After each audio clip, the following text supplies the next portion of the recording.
Hi, my name is Keith Marzullo, and I'm the Dean of the College of Information Studies at the University of Maryland. It is my great pleasure to introduce this panel discussion on the impact of the work of the Trace Research and Development Center. The panel is moderated by Clayton Lewis of the University of Colorado. On the panel are Judy Brewer, who is the Director of the Web Accessibility Initiative at the World Wide Web Consortium, David Capozzi, who is a recent Executive Director of the U.S. Access Board, and Alan Brightman, who founded and directed Apple Accessibility. Also on the panel is Gregg Vanderheiden, the founder of the Trace Center. Part of my great pleasure comes from the Trace Center being in my college.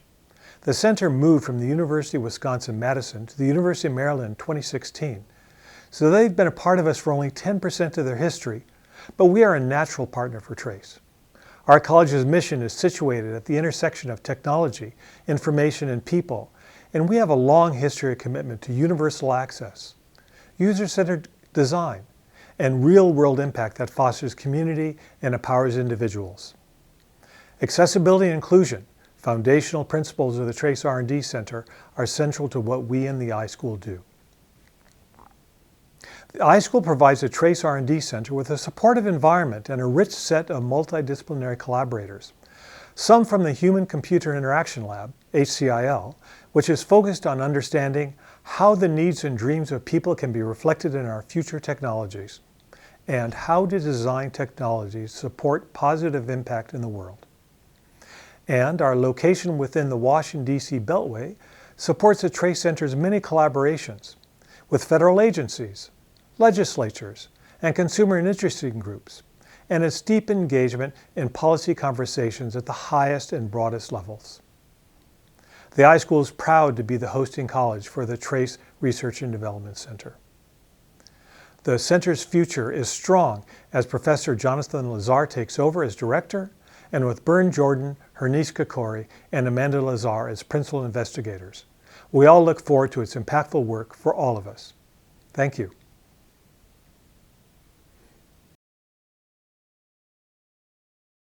At Assets this year, we're celebrating the 50th anniversary of the Trace Center, one of the premier assistive technology research and development organizations in the world.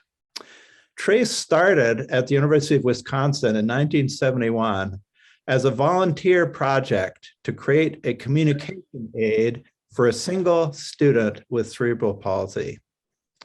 50 years on, Trace has created opportunities for millions of people. In this panel, we have distinguished commentators who will be sharing their thoughts about the impact of Trace over those 50 years.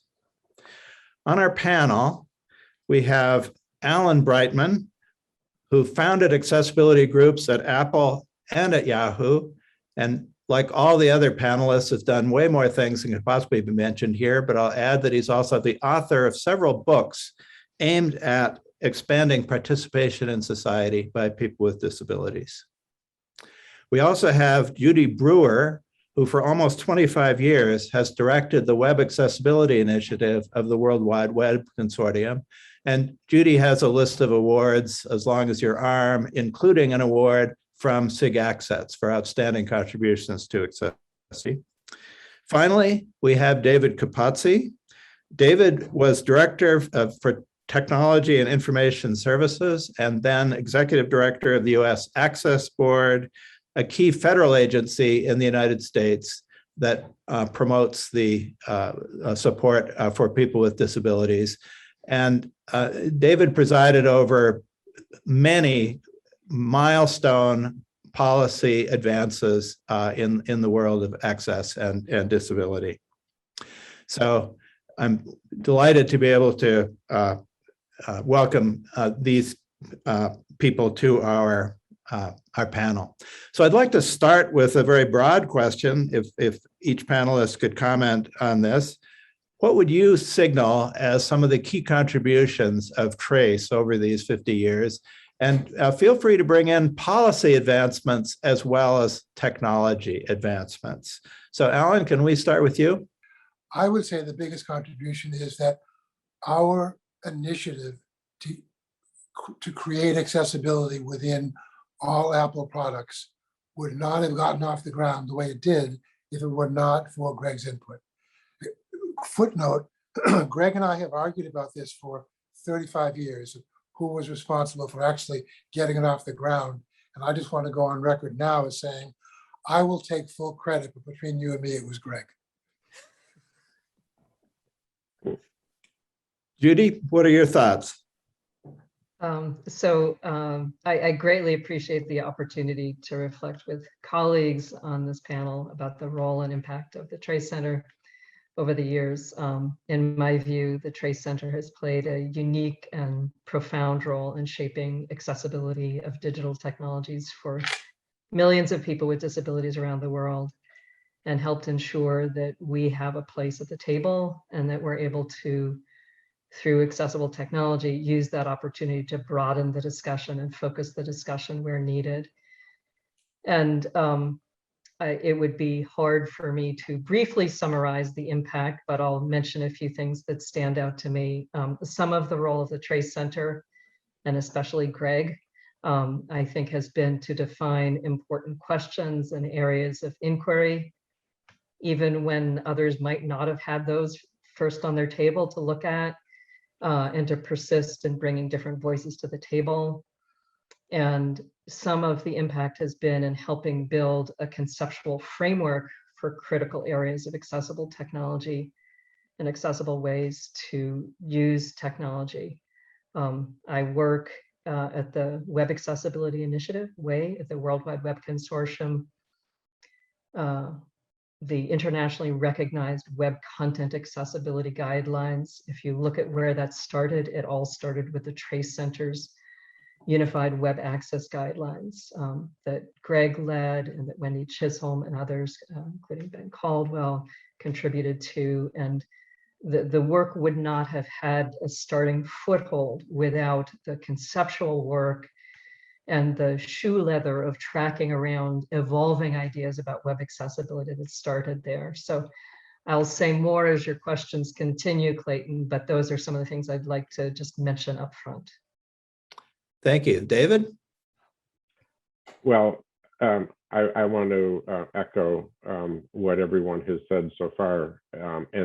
And Gregg and the Trace Center really have served as a resource to many organizations and federal agencies. And as the executive director of the Access Board, I can remember back many years ago, probably 25 years ago, meeting Gregg, and he came to the Access Board, and I almost felt like we were in a college lecture.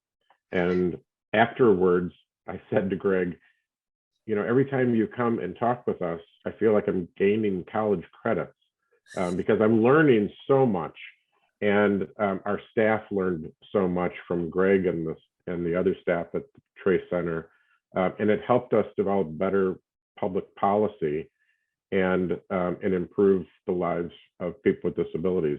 I wanted to add one other thing that, and that is that as directors get credit for everything that their centers do. And so one of the things I think that the center really did is to allow a lot of really talented people at the Trace Center, who worked at the Trace Center and who are in the field, to be able to have a mechanism to get that information and get their talents out and into all of the rest of the programs. So a lot of the things, when they talk about Trace and they talk about Gregg, I'm a spokesman for the center, but so much of what I did was reflecting the work of all of these other people, both in Trace and in the field. And so I think that's one of the things that should be remembered as we go forward. Thanks. So staying with Trace as an organization, at least for a bit, David, do you have comments on what makes Trace unique as an organization? So I think one of the things that makes it so unique is both Gregg and the center have the capability and the capacity to see a need and then help fill that need. So for example, early on in the development of standards primarily for web accessibility, there were some holes. There was no real way to test the flicker or whether something flashed too fast to pose a problem for people with photosensitive epilepsy. So Gregg and the center created an analysis tool for analyzing content for potential seizure-inducing material, and helped put that tool out into the public so that others could use it as well. Another area that there was a hole in the standards was a way to measure color contrast. And so Gregg and the center helped step in to develop an open source color contrast analyzer tool. So those are just two examples of seeing a need, helping fill that need, and then getting those tools out to others so that the rest of people interested in promoting accessibility have the tools that they need to make things work. Those are just a couple of examples. Judy or Alan, anything to add about TRACE as an organization? I can follow on with what David Capozzi was saying there. I think that, but I'm going to preface it with another theme, which is just the sheer hard work. So even after kickstarting the effort at the Web Accessibility Initiative by essentially, giving us the starting piece in terms of the Unified Web Access Guidelines, Gregg and his team then helped immensely all the way through Web Content Accessibility Guidelines 1 and Web Content Accessibility Guidelines 2. And so one thing that stands out was just the unbelievable volume of hours and hard work.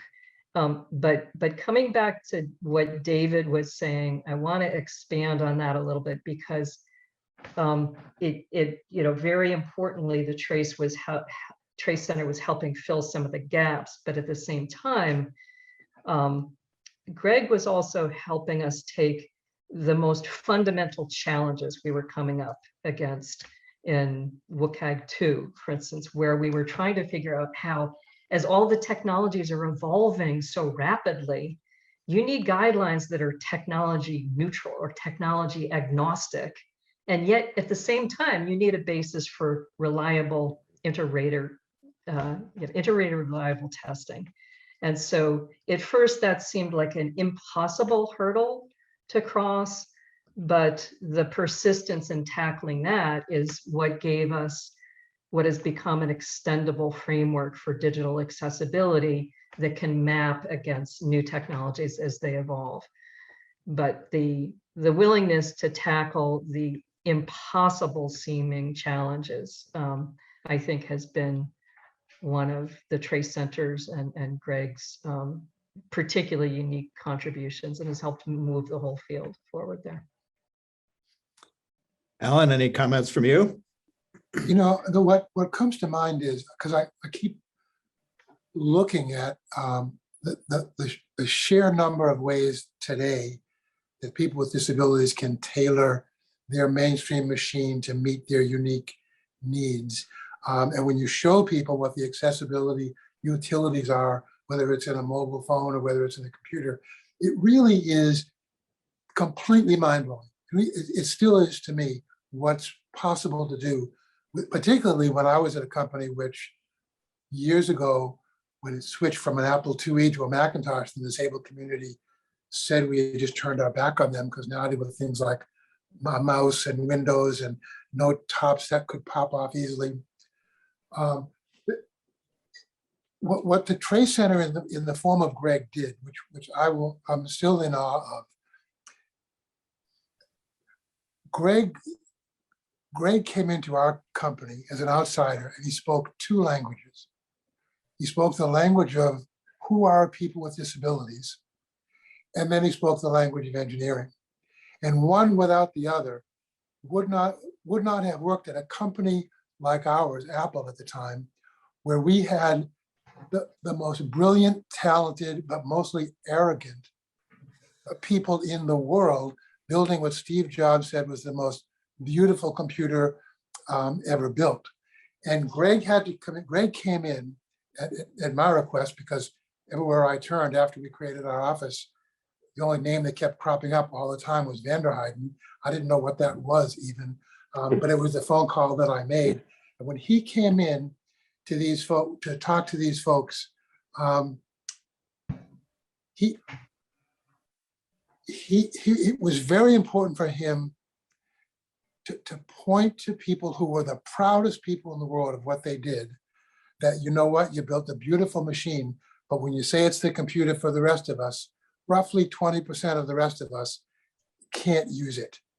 And so Gregg focused in on this pride business. Let's make a better computer, mainstream computer that everyone can use. Can you comment on this point about speaking the two languages? Do you have reflections on that or background on how you were able to do that? Yeah, well, first of all, Alan and his team had teed it up very nicely. They had created these great posters and stuff. When I first made the presentation to John Scully and Randy Batat, who was head of product development, Alan had arranged around the room these posters of the people with disabilities, and they were all clearly had disabilities, and they were all really engaging. Alan is just amazing at this, and so when you start off, it was very easy to point and to refer, and so everything wasn't about something abstract. It was about real live people. That was number one, and so that made that so it was like, oh, you just wanted to do something, and then secondly. So we tried to always talk about things that were very, very practical, very, very easy, especially, when you start off, you want to start off with the sort of easy kinds of things. And literally at the end of that first presentation, Scully talked to Batat, and they came over. Randy came up to me and said, come back in 3 weeks and I want to talk to you and have you do this. And he just said, let's make it happen. And I just sat there and I looked at Alan, and he just sat there with this big smile on his face. He had orchestrated all this meeting and stuff. And then the only other thing I wanted to say is that when we came in, one of the things is that they had, even though they didn't know it, they had accidentally done a number of things that were really good for people with disabilities. And so the first thing when it came in, we just would talk about all the great things and point out every single little thing they had done that was great, and then just mention, one more. And as long as they saw that as achievable and great, it was like, oh, we can do that one more. And it was sort of like that. But a lot of it, as I said, was the ground was well tilled and fertile, and I had all the instruments, so it was an easier kind of thing to do than ever would it be if they hadn't done that. Coming back to the comment that you made, Alan, earlier about speaking two languages and doing it well and being able to bring that together into a story that changed how engineers were thinking. I think this, particularly early in the field, has also been one of the fairly unique contributions of the Trace Center, and one of the ways in which Gregg has influenced a lot of people. And as we're having this conversation, I'm also thinking about the future. Where's Trace Center going in the future? What does it need? But what does the whole field think? So in the context of the TITAC meetings that you're asking about, Clayton, and that David was helping lead there, these were the regulatory meetings that were looking at how to update US Section 508 with regard to web accessibility. And a huge part of the inputs to that discussion was the work that had happened, that it was then starting to happen at the World Wide Web Consortium Web Accessibility Initiative. So there have been different generations of the TITAC work there. But one of the important ways that and how the work was happening was to bring different stakeholder voices to the table and make sure that there were engineers in the room, along with policymakers, along with people with disabilities, along with people from government. And you really need all of those voices there. And I think especially early on, Gregg, sometimes you were articulating some of the behind the scenes thing and reminding us, you're hearing this in the meeting, but behind the scenes, what the engineers have to contend with in their companies is this kind of demand and this kind of demand and the production processes and so forth. And you have to pay attention to that at the same time as people with disabilities are saying, like, we need it to work this way. And some of that's possible and some of that may not be possible. But in almost all cases, there's an approach that people can reach consensus on that works. So the way that David was setting up the conversations at the US Access Board was similarly saying the different stakeholder roles, the voices are important, and it's important to be able to understand where each other is coming from on that. And to me, as I look at the future of digital accessibility, that's one of the things I think about the most. How can we ensure dialogue where each of the stakeholder voices gets to articulate where they're coming from, but also is experienced in working with each other effectively? Actually, David, you indicated you had more to say about the texting facility. Do you want to fit that in now? Yes, sure. So I believe it was as we were developing the updated standards for Section 508 and the telecom guidelines, a new form of technology called real-time text became available, but not a lot of people knew about it. And so one of the things that was great about, or that is great about the Trace Center and Gregg, is as there was a need to educate people, that was the source that federal agencies would turn to. So we turned to Gregg to help us learn more about what is real-time text. And we would have demonstrations. He would demonstrate it to us. We would take the board to different meetings, and Gregg would demonstrate what real-time text means and show us really the value of it for people who are deaf or hard of hearing, or who can't speak. And that really helped us in the development of the updated 508 standards, but it more so helped to make sure that the European standard was strong enough so that it moved the bar forward. And there were many times when we would have conversations, committee meetings, most of them were 4 o'clock in the morning because of the time change. And Gregg was always the go-to person to help us out of a jam when we got to real-time text. And at the end of the day, the European standard, addressed it in a way that at least didn't get in the way of the development of this new technology. And that was, as I said before, there are sometimes that a center like the Trace Center sees opportunities, sees problems, and helps fill those problems with solutions. And that was just another example of seeing a problem, seeing an opportunity, and then helping fill it either with a policy development or with a technology solution. Hey, Clayton, do you mind if I throw a question out to the group? Please.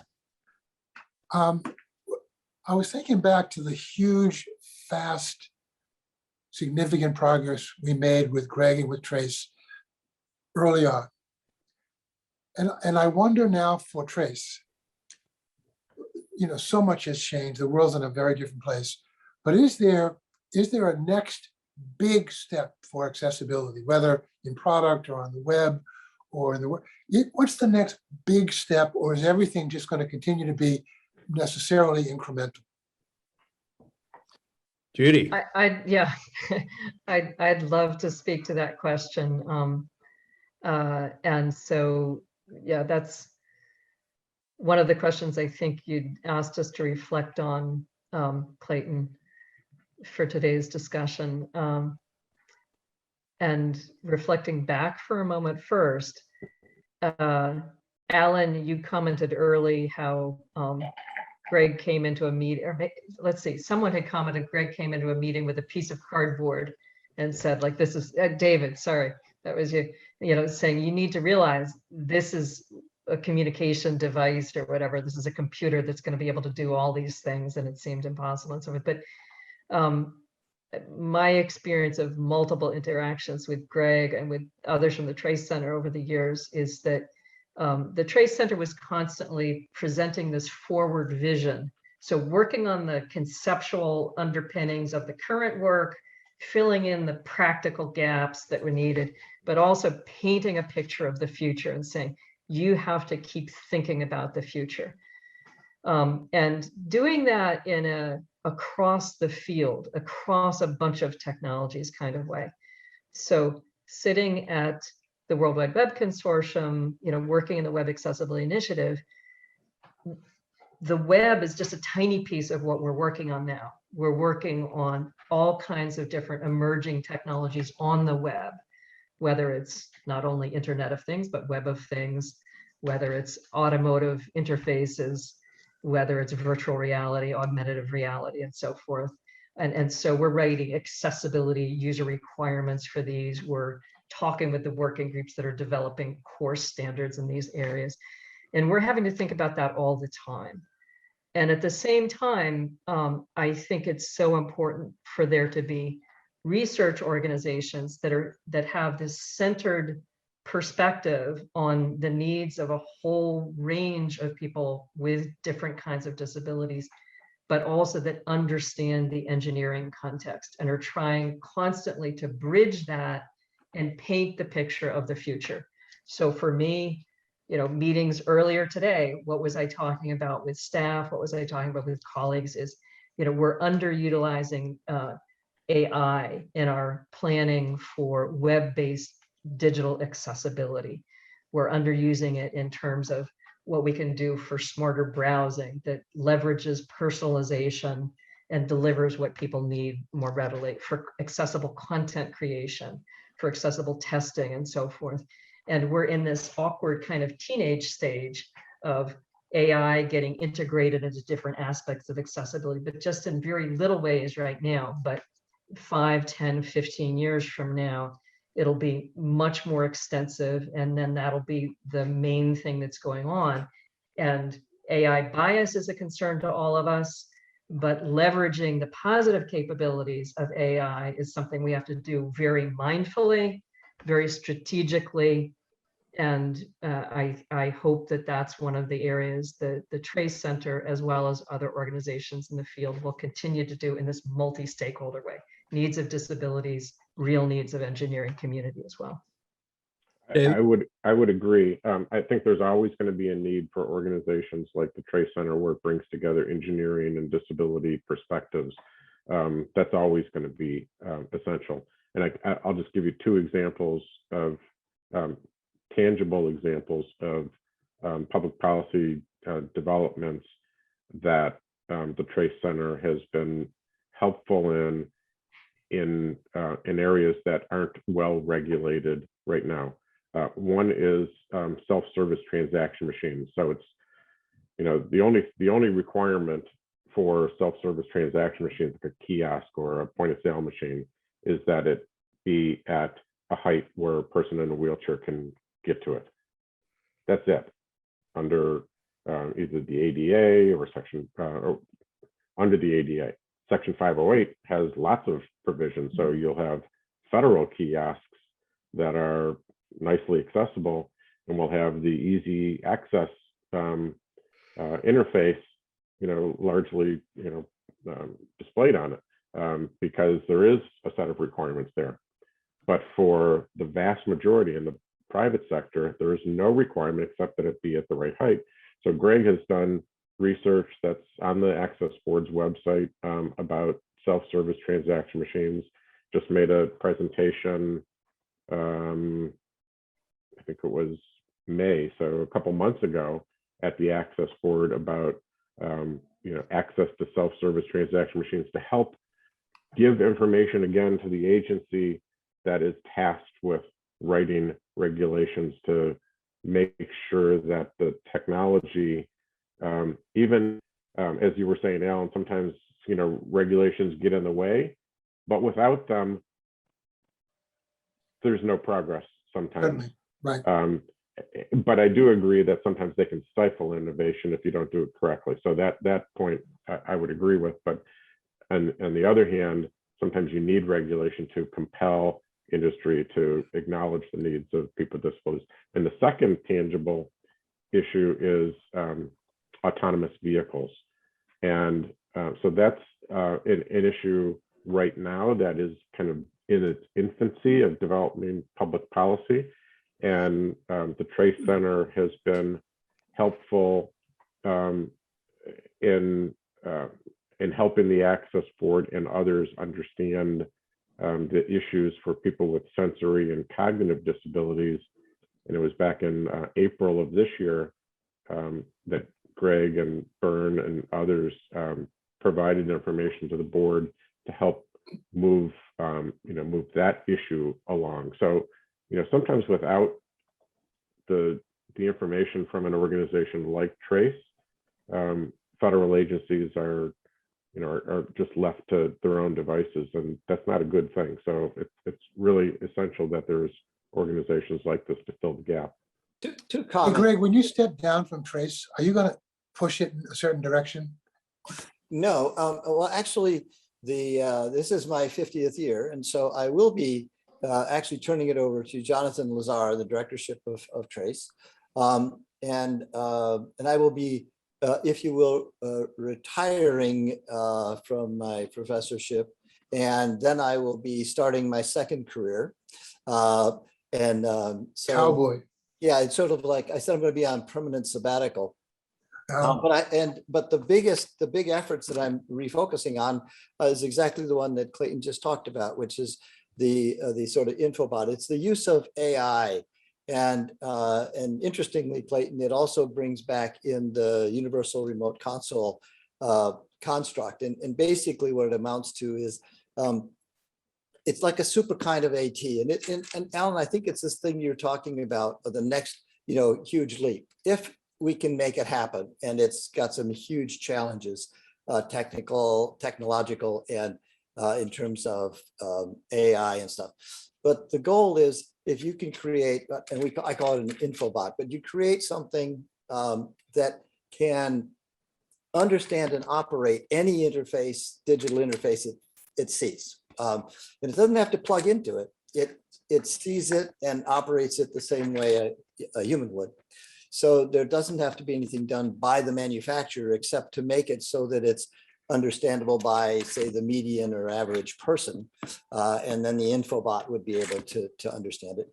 And then the back end of the infobot would create what the interface to that product would be for a blind person if everybody was blind. In other words, it's not a audio interface to a visual interface that we have today, but it is, this is where the URC, or the remote console concept comes in, is that you then have, for people who have cognitive disabilities, you have different interfaces for all the people with the different types of cognitive disability. And whatever they run into has an interface on it that is what the interface on that product would be if everybody was like them.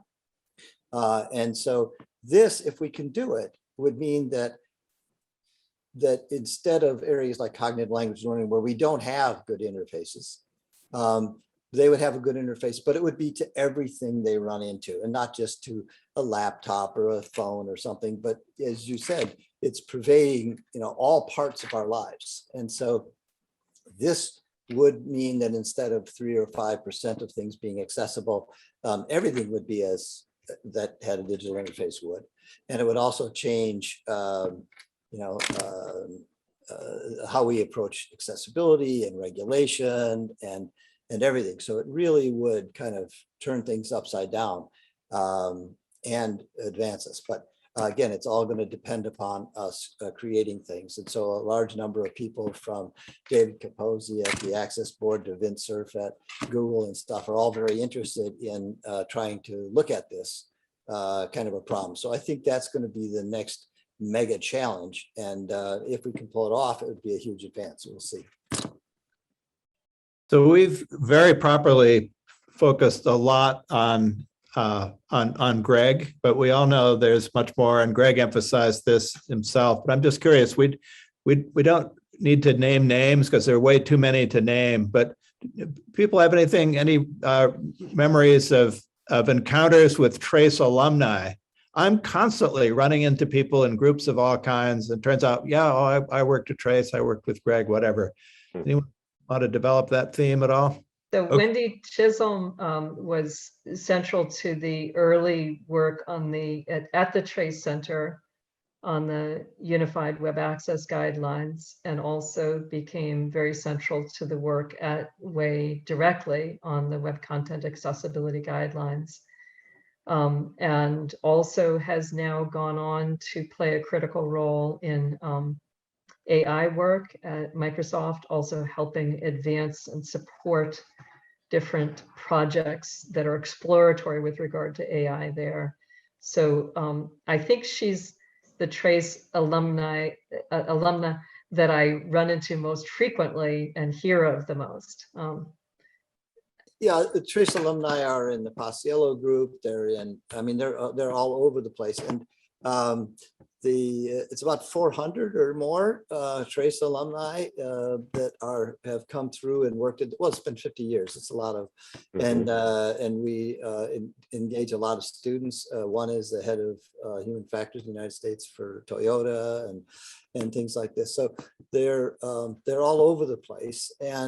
But the nice part is that they're all over in companies, and we had the great benefit of having all of these bright and capable people come through and contribute to Trace, and so it is fun. It's also fun running into people that ran into you many years ago and then come back. So it's that's one of the greatest joys is people who just walk up to you and say, oh, way back when, I called and you spent 2 hours on the phone with me and that changed, X or Y or Z or things like that. So yeah, it's fun. But anybody who's ran around in the field working with consumers and consumer groups for a really long time, there'll be a lot of contacts that happen. So one can think of it as the blessing flowing out, and I think of it the other way around. It's the blessing flowing in. All of the wisdom, all of the great stuff that we've done, it came from other people. It came from consumers. It came from consumer groups. It came from these younger people. And then the focus of the Trace Center has been mostly one of gathering and digesting, organizing, and then feeding back out. And so a lot of the wisdom that you think comes out is actually wisdom that came in. We just refocused it, packaged it, and sent it back out. Greg, just to add on to that real quickly, is one of the reasons why, I mean, a lot of the people who were at Apple and Yahoo when I was there are now out in other significant roles in the disability accessibility arena. And it's one of the reasons I think why even among the most competitive corporations, there's almost no competition and a lot of sharing around the accessibility parts of their work. It's kind of like everyone knows, all the ships will rise. We can differentiate a little bit here and there, but for the most part, your peers and colleagues, my peers and colleagues have all sort of grown up learning to value working together and sharing together. And I think that's a tremendous value. Yeah.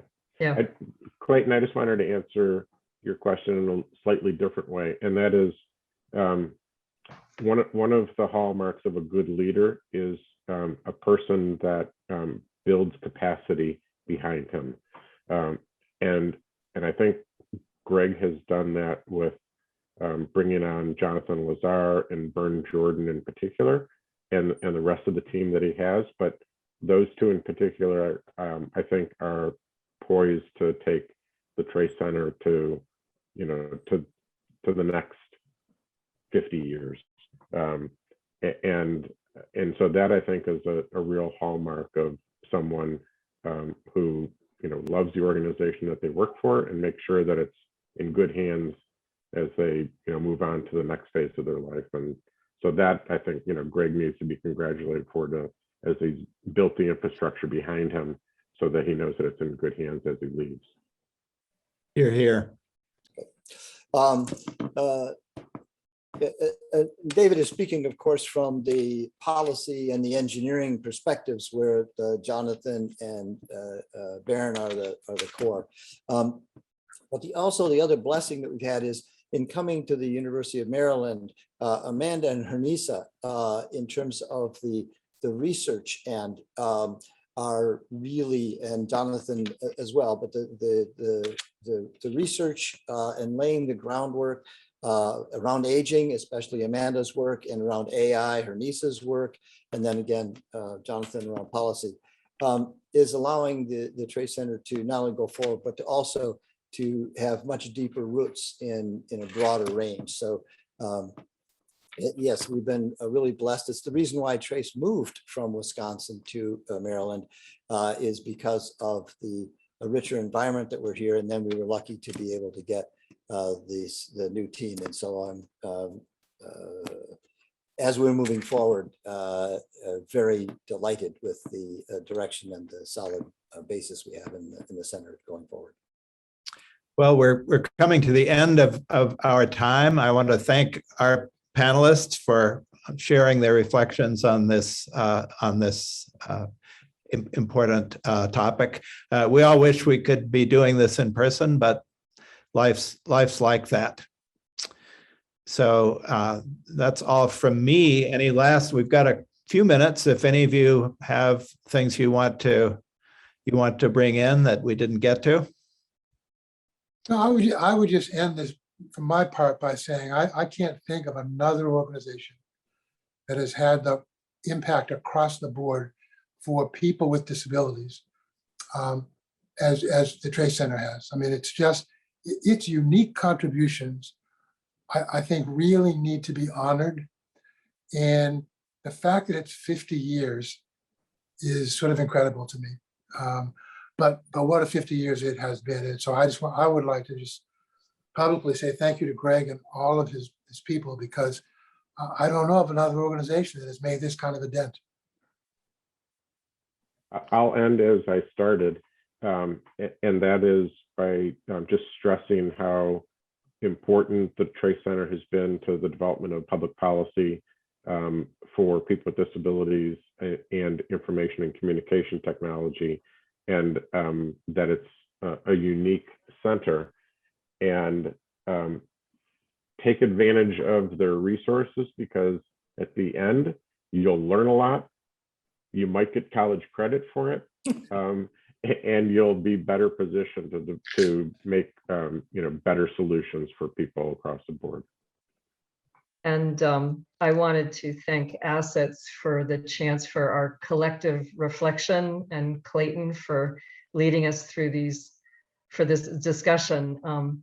I've found it very helpful for reminding me of not only some priorities and trying to have a long and broad view of the field, but also how we got through some of the stuck places, some of the stumbling blocks along the way. Yeah. And so thank you, Gregg and the Trace Center, for all the work you've been doing, and thanks to all of you for the chance to reflect together today.